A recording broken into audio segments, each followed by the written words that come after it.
Bruce Lee's influence on martial arts is profound and far-reaching, but one of his most groundbreaking contributions was his role in the development of hybrid martial arts styles. Long before the rise of mixed martial arts MMA as a global sport, Bruce Lee was integrating techniques from various disciplines, creating a combat philosophy that transcended traditional boundaries. His approach not only transformed martial arts, but also laid the foundation for modern, cross-trained fighters who now dominate the world of MMA. The birth of Jeet Kune Do in the 1960s, Bruce Lee became frustrated with the rigid, traditional approaches to martial arts that limited a fighter's ability to adapt in real-world situations. He saw the inefficiency of sticking solely to one style, whether it was boxing, kung fu, or any other discipline. To address this limitation, Lee developed Jeet Kune Do (JKD), a philosophy and practice that emphasized adaptability, practicality, and efficiency. Unlike traditional martial arts, which often adhered strictly to their techniques and forms, JKD encouraged fluidity, incorporating only what was useful from each martial art. Lee famously said, "Absorb what is useful, discard what is not, add what is uniquely your own."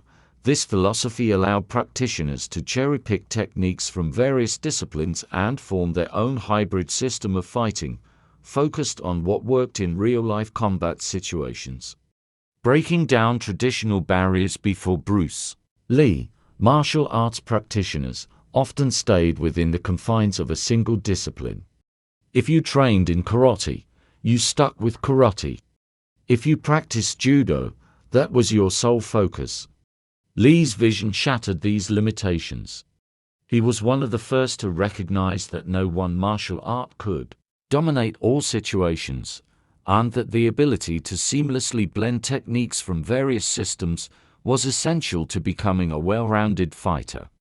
Bruce Lee did not just borrow from established systems like boxing, wrestling, and Wing Chun Kung Fu. He also incorporated elements from fencing, kickboxing, and even Western philosophy. For example, the concept of interception in Jeet Kune Do was inspired by the fencing principle of attacking while your opponent is attacking, which maximized the chances of striking first.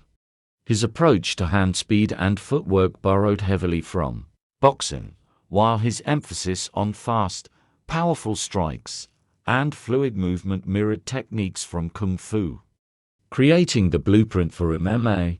While Jeet Kune Do was not intended as a formal, structured martial art, it served as the perfect blueprint for what would eventually become MMA. Bruce Lee's work laid the groundwork for the modern fighter who needed to be proficient in multiple disciplines to succeed in combat sports. Today's MMA fighters often train in a variety of styles, striking arts like Muay Thai or kickboxing, grappling techniques such as Brazilian Jiu-Jitsu (BJJ) or wrestling, and even incorporate